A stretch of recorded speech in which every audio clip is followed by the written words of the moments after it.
YouTube. Villains. Because without them, I've already done an intro for this video. As you see, we were 1 minute and 51 seconds in, but it was just a skit. This guy was doing a skit. I just watched a video that I wasn't expecting to watch, so shit is kind of weird right now. Like, it's like, you think, like, these are villains? Like, no, I just seen some really villainous shit.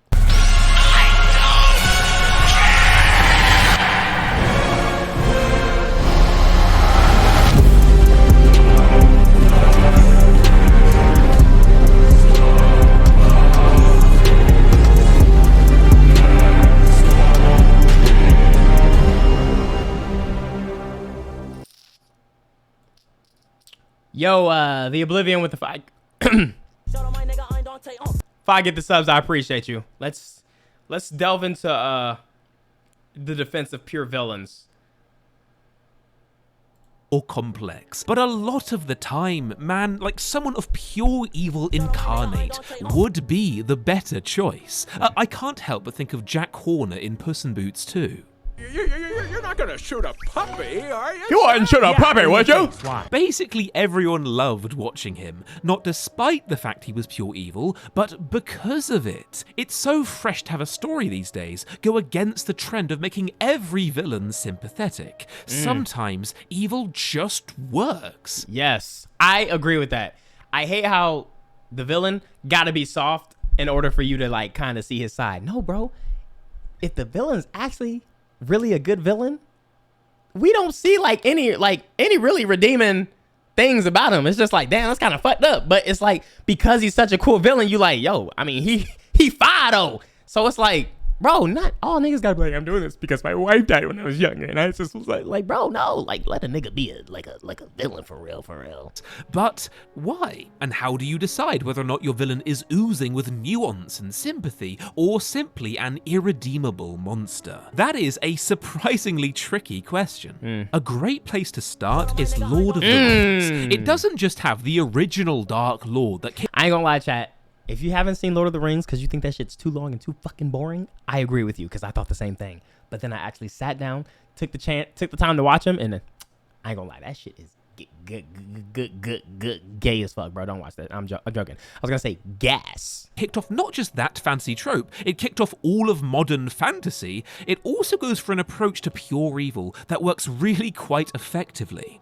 We have Sauron, the Dark Lord, exist purely in the background. While we hear about his deeds and plans, seeing his armies do their thing, we never get a close-up glimpse of him. Imagine for a second if we were given 5 cutaway scenes to Sauron as he tells us his sympathetic backstory, how he was bullied by the other wizards in the playground. Right? If we had gotten such scenes, boring. They would have been awful, because they would have been ham-fisted in, or to put it a bit more technically, they would have been wholly irrelevant to the story. In Lord of the Rings, Sauron is uncomplicated, pure evil, but that honestly works, because he is not really a character, he is more so a force of nature. In the books, he has about 4 lines of dialogue when he speaks to Pippin through the Palantir, and that is it. It's actually Wait, the entire book? What? crazy how little page time Sauron got in that trilogy. But that's fine, because he has the exact same narrative function as the comet does in Armageddon, or the aliens do in Independence. Darth Vader better not be on this. Why not? Because what the prequels did? Day. The story I love her. is not about him. It's about the Yo, Queen Melon, thank you for the Reese's Kitchen. 28 months. protagonists working to overcome him. If Tolkien had made Sauron all complex and sympathetic, that wouldn't have done anything to make the quest to destroy the One Ring any more fun for the reader. For a fact, it would have made the story less focused. I gotta rewatch and took up this a bunch of time better spent on Frodo and the crew, seeing as they're the ones the story is really about.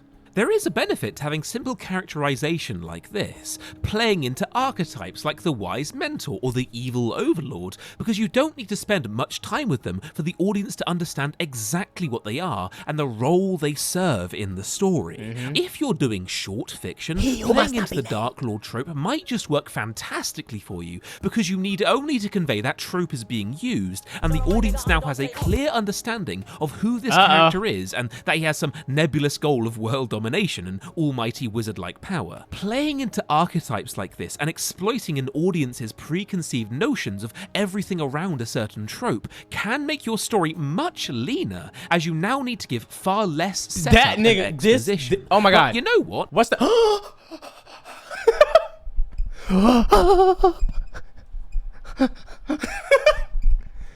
No, but this dude, Like hold this, on. and exploiting an story. You know what? As you now need. This guy here, holy shit, creepy, but like has like the softest voice, but it works so good. Plus, he's just an amazing actor. I forgot the name of this movie, but oh my god, this scene was so intense. This is when they was like under the thing, right? They were like under the thing hiding. Nigga, bro, oh my god, this was so fire. To give far less setup and exposition. But you know what? You can have a wholly evil character and glorious take center bastard stage, have a ton of screen time, yet work fantastic. Terrible person. Let's go back. But I cannot wait. I cannot wait until fucking that Mortal Kombat shit drops. To Jack Horner. It was rather fun to see an unapologetically evil villain. The movie actively mocks the idea of having a sympathetic backstory. You know, I never had much as a kid. Just loving parents, and stability in a mansion, and a thriving baked goods enterprise for me to inherit. More or less saying, Jack doesn't have a sympathetic backstory. He's actually lived a very nice life. It just so happens he is irredeemably evil by nature. You're an irredeemable monster! What took you so long, idiot? Now, with Jack Horner, you can point at how he's playing into one of those universal things that makes for great evil villains. He's charismatic and is having so much fun. Another example that comes to mind is Claw from Black Panther. He's having so much fun in all of his evil deeds that we can't help but have fun alongside him. Now, I have seen lots of people say this about Jack Horner, and while I think that's true, I also think that we can go a lot deeper here. What works really well for Jack is how he plays into the theme, that of learning to be grateful for what you I never have. seen this movie, by the In way. the start of the film, Puss in Boots, Goldilocks, and Jack Horner all feel no gratitude for what they have. But as the film goes, Like, yo, Puss in Boots, like the whole, I think there's a trilogy or whatever. I didn't know they were boxing. Like, I didn't know it was that type of movie. I thought it was like, you know, like a kids movie. I mean, it is a kids movie, but like, I thought it was like one for the kids and like, you know, it's for the kids. a lot. Like, there's movies for kids, but adults can be like, yo, this shit fire. I didn't know that was one of these. Goldilocks and Puss in Boots have their arcs and learned their lesson here. Meanwhile, Jack is static. He never has a hint of being redeemed, meaning, in the end, his death is actually really quite cathartic because it's a lovely way to tie off the themes of the story. It validates the journey Puss in Boots and Goldilocks have gone on because we see in Jack Horner what would have happened to them had they failed Spoilers, to learn I their know. lesson of Oh, it's just 2 movies? Oh. appreciating what they already had. Now, Jack Horner works fantastically, but I think another super powerful way to approach making evil villains work is when they're allegorical for larger ideas. This can be highly effective Cruella. if done right. As a great example, take a look at Oh my god, her face. highly effective if done right. As a great Oh my god. She has no face. And then it just comes in. example, What the fuck? What the fuck? What the fuck? Take- That's so weird. What the fuck is like transforming? highly effective if done right. As a great example, Oh my god, Peter Pan, what the fuck? Take- Oh my god, that's creepy. Take a look at Peter Pan and Captain Hook. Peter himself lives in Neverland, a place where he will not age and can be a child forever. He has totally rejected the prospect of growing up, for it's far too scary for him. Hook, meanwhile, serves a really interesting function. He is Peter's negative role model. Instead of being a traditional role model, when Peter looks up to Hook, he sees a man he needs to do anything but emulate. The man is bitter, tyrannical, and has totally lost his sense of fun. Hook's Yo, the Oblivion, thank you for the 5 subs. I forgot to thank you earlier. Yo, Ricky, my boy with the resubscription 37 months. He just says sex. What the fuck? existence facilitates the lie Peter believes, as he is the manifestation of every unconscious reason why Peter wants to remain a child forever. What's really fun is when you look at Hook, he is terrified of the crocodile, a crocodile where whenever he gets near, he's accompanied by the sound of a clock. Here's a question. Why would a crocodile always emit a ticking noise? That is such an odd detail to include. In the end of the classic film, Hook even leaps into the croc's belly and comes out holding the clock, which is now ringing. What could possess the original writers to include that detail? Because time is running out. You see, let me show you the essence of chaos. Oh God, Jesus, fuck.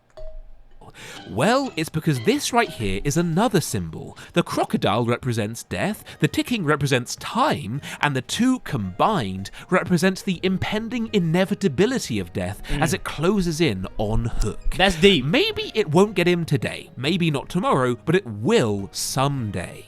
Captain Hook, as an adult, is constantly under the threat of death. It's something he's terrified of and is grappling with constantly.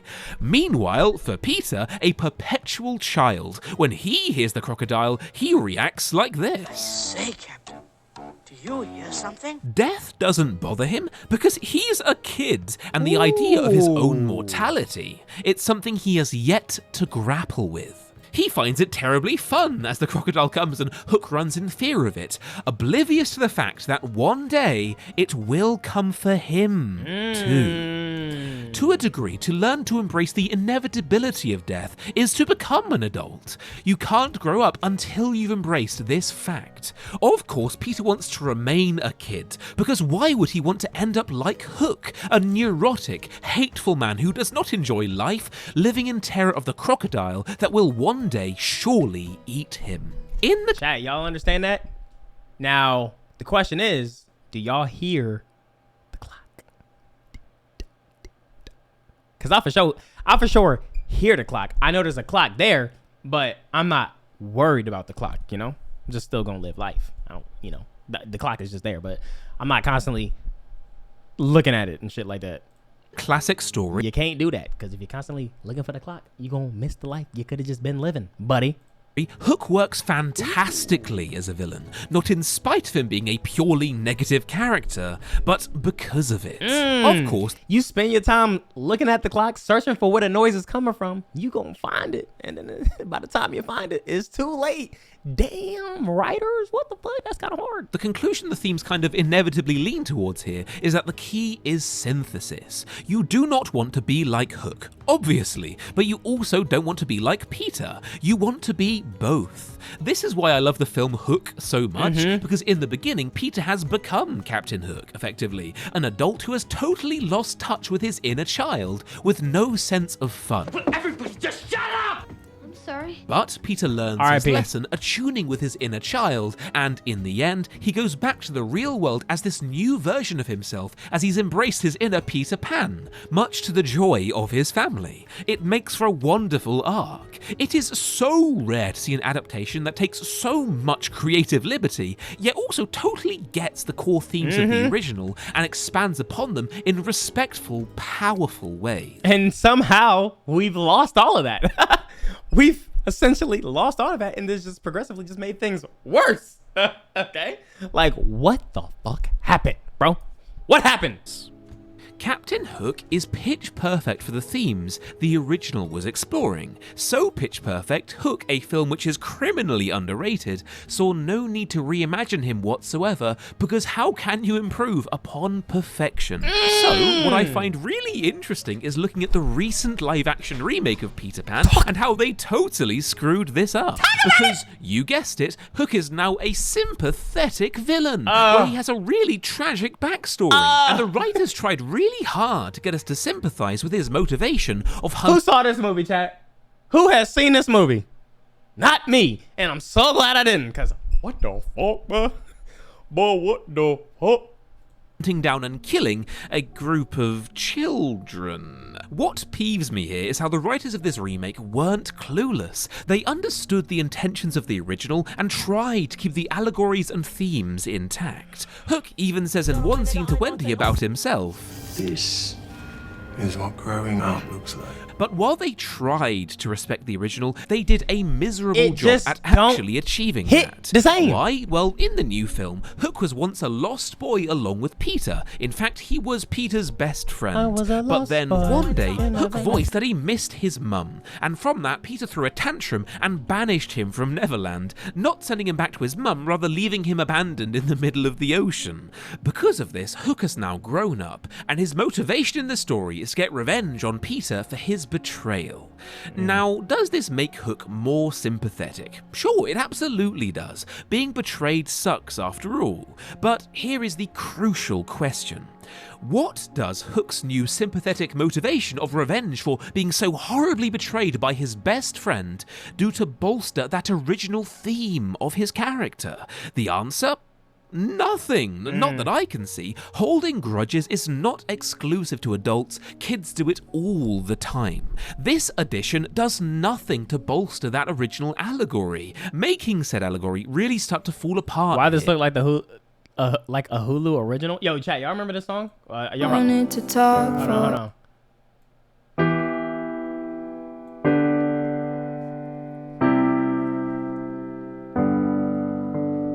There was a time when I was alone, nowhere to go and no place to call home. My only friend was the man in the moon, and even sometimes he would go away too.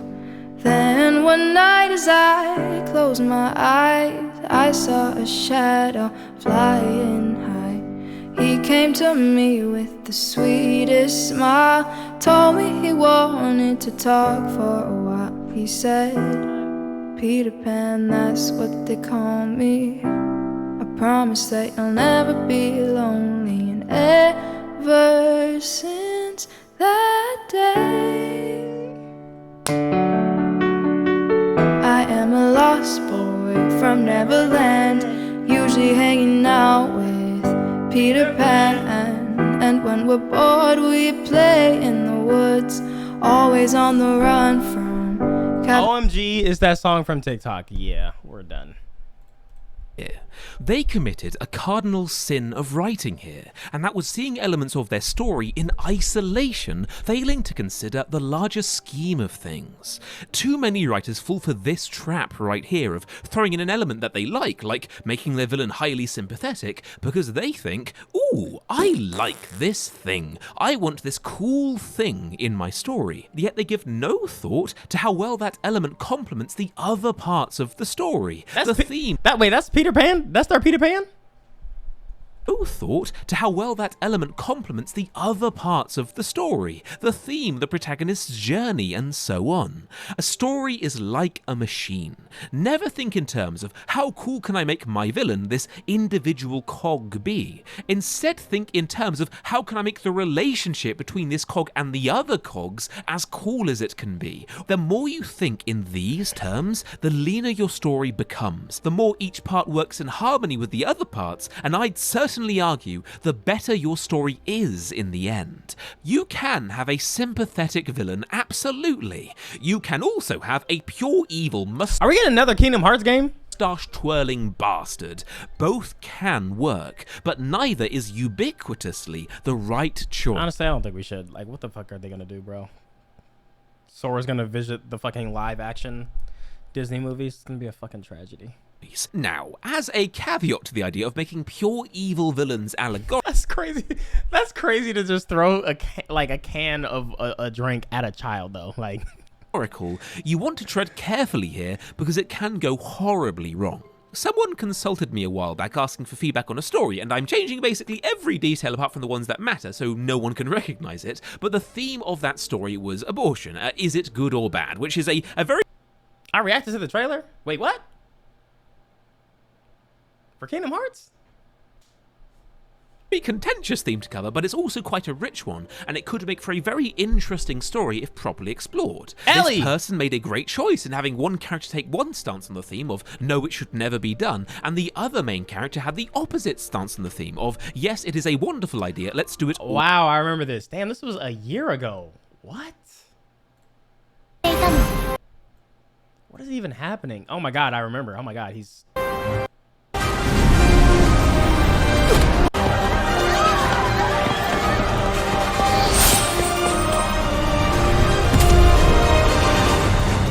Oh my god!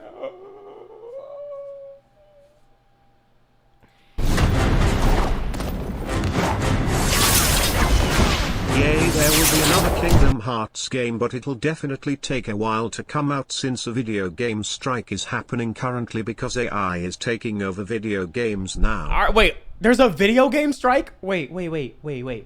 Are you joking? The strike didn't start yet. Which are you? It's really a thing. I thought there was an acting, the writing strike. I mean, oh my god, we were just gonna get good games.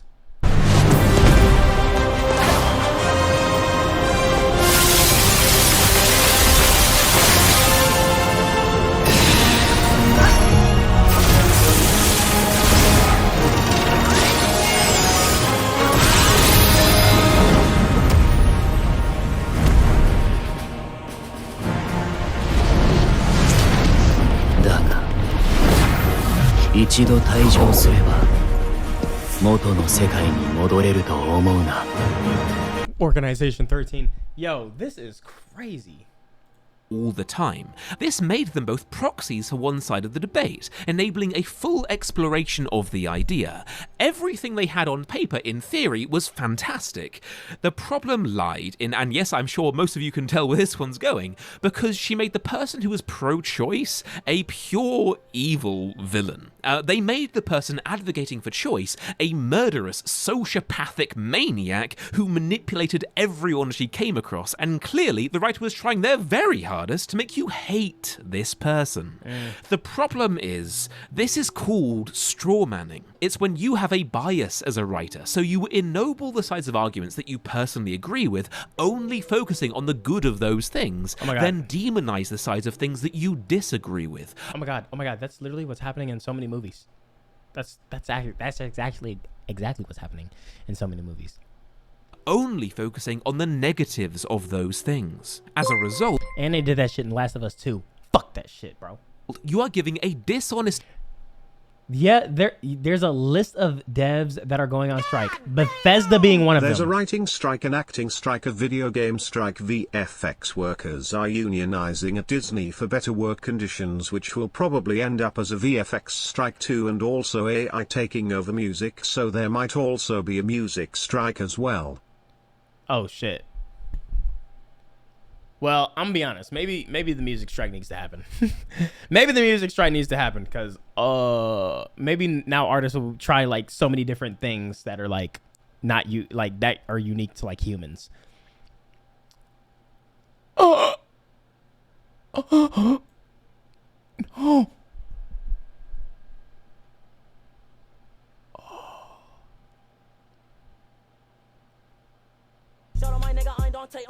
Oh god.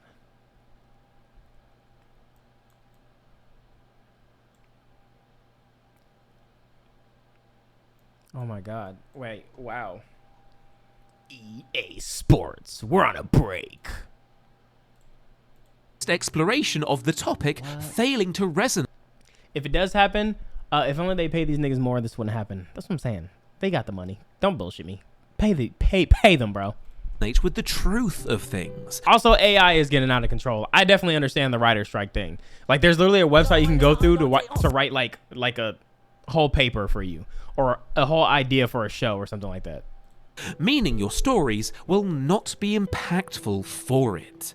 As a counterexample, look at Magneto. He is one of the best villains in all of comics, if you ask me, yet he's also highly sympathetic, having been a victim of humanity at our very worst. But he's embodying a larger idea, the opposite of what Xavier is, making them perfect foils for each other. They both want the same thing, peace and security for all mutant kind.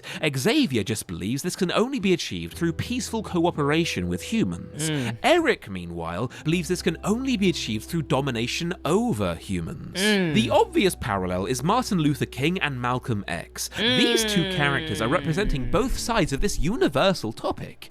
If you are part of a subjugated group, how do you go about fighting for your rights? Do you seek domination over your oppressors, or do you seek peaceful cooperation? It would be sinful to turn Magneto into a psychopathic madman who laughs maniacally as he slaughters civilians, while having Charles be this benevolent, lovely man. The person who came up with the technology for this new AI gotta be sitting back watching all this unfold like, damn, did I do that? And then he's gonna get an interview, and it's gonna be in black and white, and he's gonna be like, I am the creation of destruction.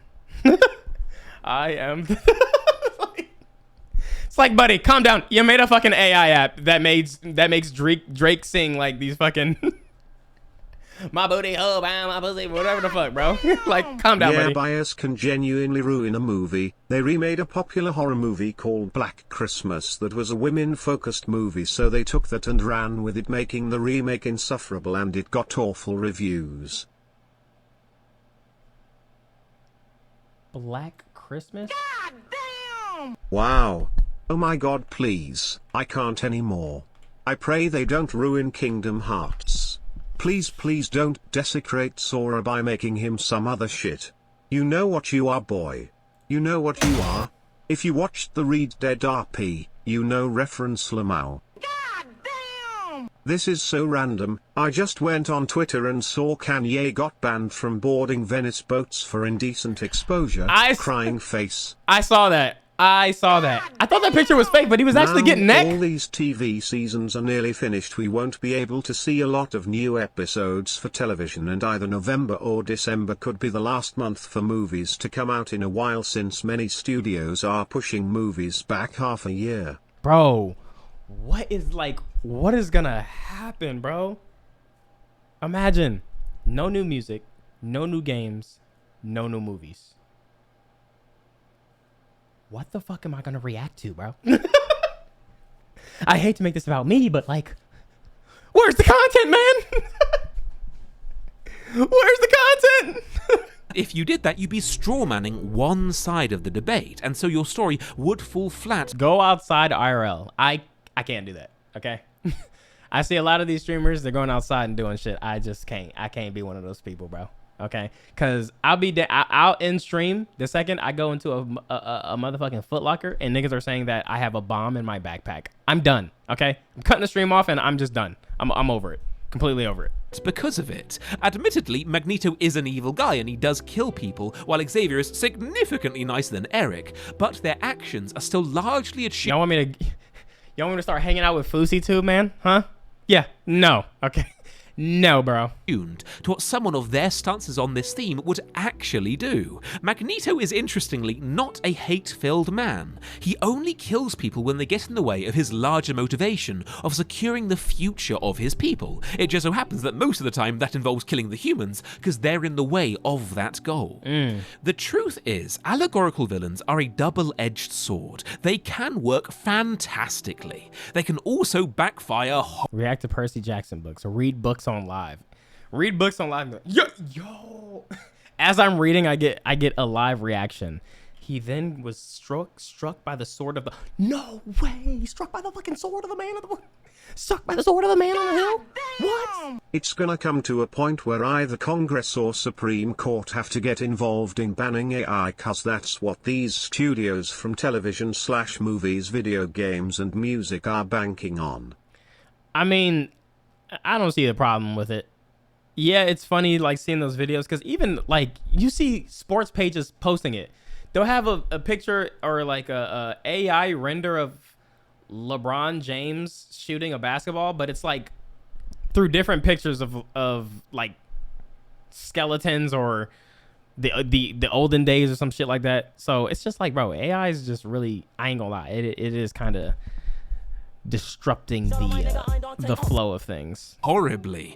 As a catch-all litmus test to make sure that you don't stumble here, I'd say that you need to ask what best represents the way the real world is. How best can you capture the truth of things? Maybe that involves a complex, sympathetic villain like Magneto, or it involves a dastardly bastard like Jack Horner. How villains play into the theme really needs to be tailored on a story-to-story basis. Just make sure that you never misrepresent the truth of any matter in your story. But here is my biggest pet peeve with writers out there. Many believe that pure evil villains are generic, that they just want more power, or no, they can't be generic. Or perhaps to have a nice coat by skinning some puppies. And so if we follow them for too long, such paper-thin characters will quickly bore us. I want the money. Music can go on strike if they want. We getting new drops from my glorious, smooth skin, incredibly okay, Drake.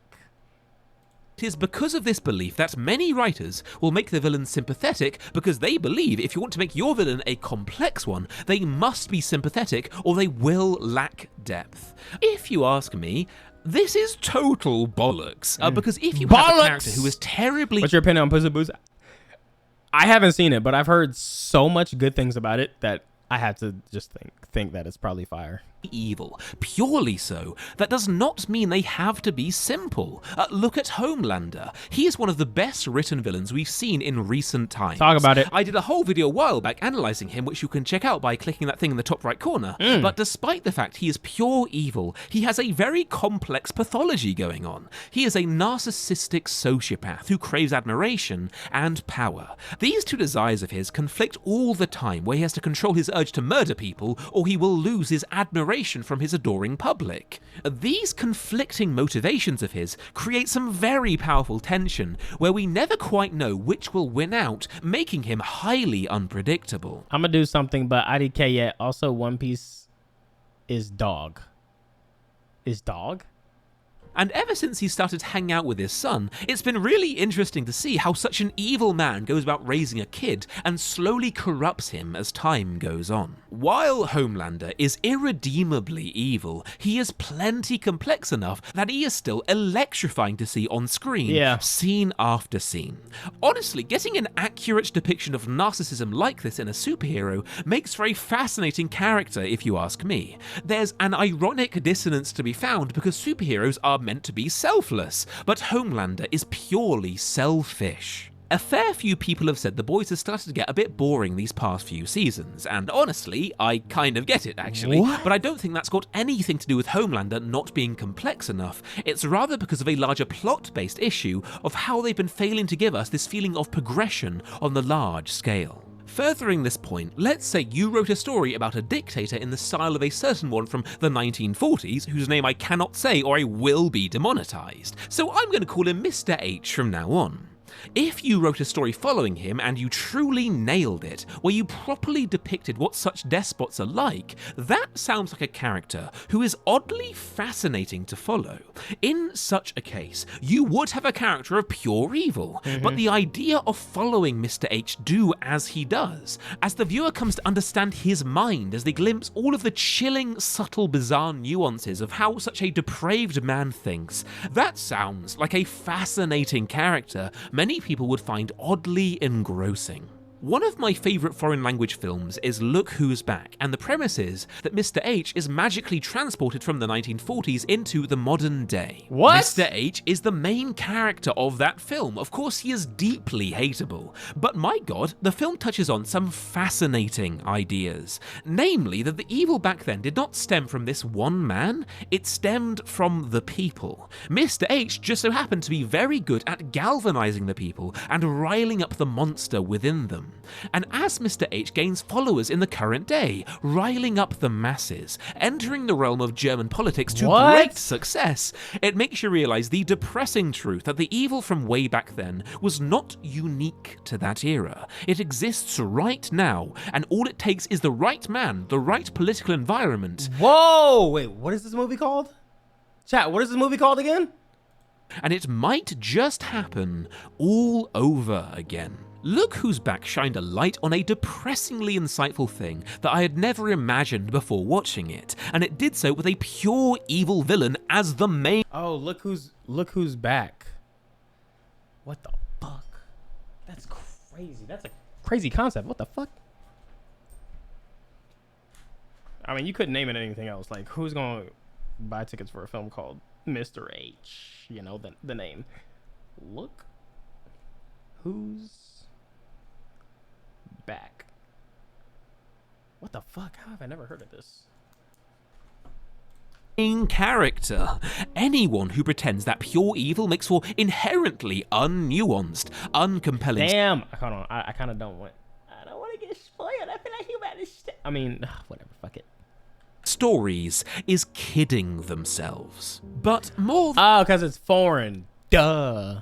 than theme and complexity of character, there's another angle to this topic. Whether or not you have a pure evil villain should depend on your protagonist too. Again, don't consider elements in isolation, consider how to make them gel well with each other. Let's say you have someone like Sherlock Holmes, a genius, but he's also selfless. He uses his incredible intellect for good. I am talking about the original novels here, not the sociopathic version we've gotten in so many modern adaptations. Well, for a man like this, he needs a foil, a man who is his opposite. So now we have Moriarty, a genius, yet he's also selfish, and uses his incredible intellect for personal gain. These two men are taking two extreme stances on the idea of if you have incredible competence in an area, do you use your skills purely in your own interest or purely in the interest of others? This creates a fun dynamic between them that allows itself for endless reimagining. I've got no doubt that in 50 years,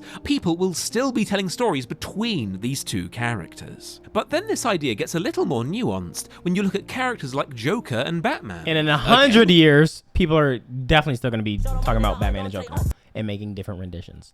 We have a pure evil villain, an agent of chaos, versus a man of pure good, an agent of order. But crucially, the Joker isn't just a great villain for Batman because he's his opposite, he's fantastic because Batman believes he should never take a life. Not ever. But Joker presents the ultimate test of that rule because he is the worst possible kind of human. If Batman were to ever break his no-killing rule, it would be for the Joker, a man of pure evil. Pussy. This is yet another reason why Snyder's Batman pisses me off somewhat, because if Batman did break bad, why was his first move not to come up behind Jared Leto's Joker and snap his stupid neck? To all you Snyder Batman fans out there, how the hell is the Joker alive in a universe where Batman has abandoned his no-killing rule? I'm just saying, those people did not understand his character whatsoever.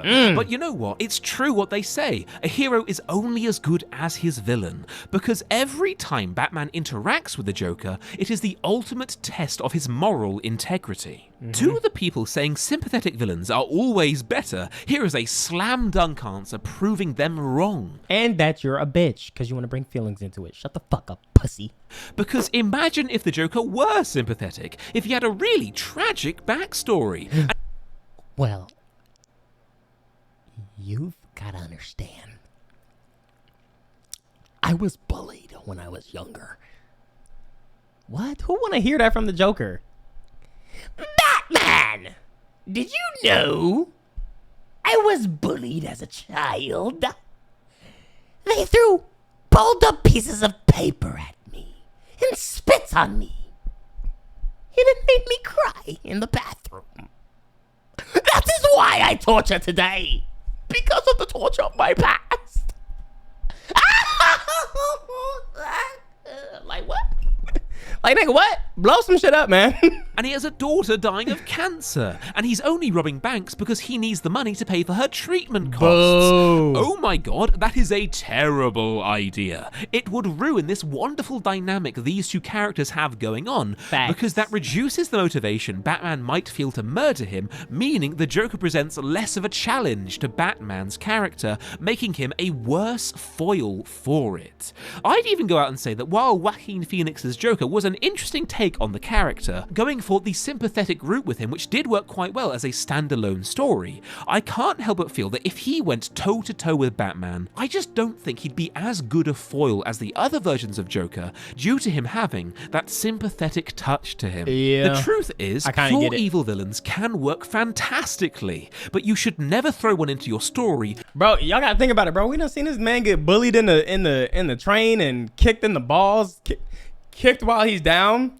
If I see him in the next movie and he's getting beat up by Batman, I'm a low-key be like, damn, like, I don't like, he kind of was like, I don't think he deserve all that. Like, that's why it's like different if he's just kind of a dick, cause chaos, you know, he's just a dick, bro. Like, he won't get, like, I don't know. Just because you think they're cool, you've got to think about how they play into the themes, or how well they work as a foil for your protagonist. All too often, those... I just feel like it wouldn't be as cool, bro. I feel like it wouldn't be as cool to see him fighting and getting, like, I don't, because it's just, even with the other Joker in the Dark Knight, which Rises, no, it was Dark Knight? Just Dark Knight. The Joker was talking about how his father gave him his scars and some shit like that, but the story was always changing. So it was like, bro, what was dude even cooking? He always had a different story for how he got the scars. So it's like, even then, it's just like, bro, what is wrong with this nigga? It was just fire, bro. Those two issues are surprisingly closely linked. Consider the Lord of the Rings approach of making them this purely background force, or the Puss in Boots one of giving them the exact same flaw as the protagonist, making their downfall caused by this flaw all the sweeter because it validates the protagonist's arc. Or take the Joker approach of asking first and foremost, how can I get my villain to challenge my protagonist as much as possible? Whether they be pure evil or sympathetic should really be an afterthought. And if you need help in writing villains, I made a Skillshare course a few years back all about how to write great characters, and I cover making great villains pretty extensively in that course. I talk all about building characters from the ground up so that they compel your audience as much as possible, and if you like, you can check it out right now. All you gotta do is click my link in the description and be one of the first 1,000 people to get a 1-month free trial using my link. Most Western writers/studios today aren't making art. They're making political propaganda which simply advocate an ideological position. So they judge it based on if the characters say/do or represent the right things. Yeah. That's not art. That's propaganda. Yeah, and there is a lot of propaganda. There's a lot of propaganda happening, and that's why shit is just not enjoyable anymore. Because, bro, something's always got to get us like a story or a moral, like to make the viewer or player want to lean or think a certain way. It's like, bro, I'm just trying to play a video game, or I'm just trying to watch a fucking movie and vibe out. I'm trying to get away from all the bullshit that's happening. And great, now it's in the movies. Thanks. I can't even just enjoy that. All right, chat. Let's move on, man.